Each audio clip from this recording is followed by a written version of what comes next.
third race is a maiden plate for fillies and mares over 1.4 kilometres. It's the first leg of the place accumulator. It's a very shallow race in my opinion. Number 10, Megan, could be some value. I believe this Master of My Fate filly is going to run well here in this field. Diamonds and Toads certainly got to have a chance, and Indigo Moon looks to have a bright winning chance. But before we go any further, let's hear what Peter Muscat and Sterling Miller had to say about their respective runners. Yeah, Warren, she's obviously been very consistent.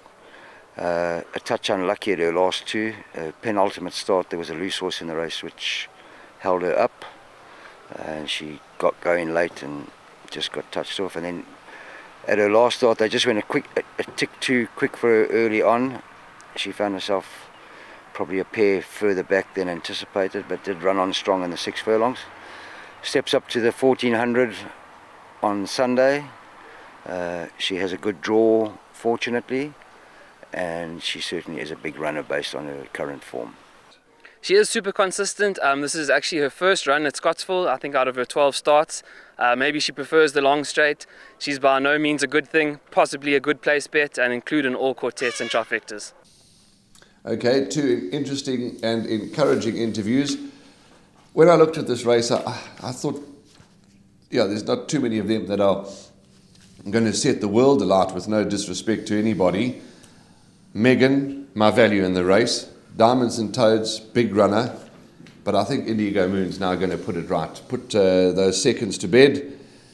My only concern is she's had 2 bites on the turf and she hasn't featured. Is that a concern for you? It is a concern for me because she's done all of her recent running on the poly track, but that said, she's come to hand on the poly track and she could switch successfully to the turf track.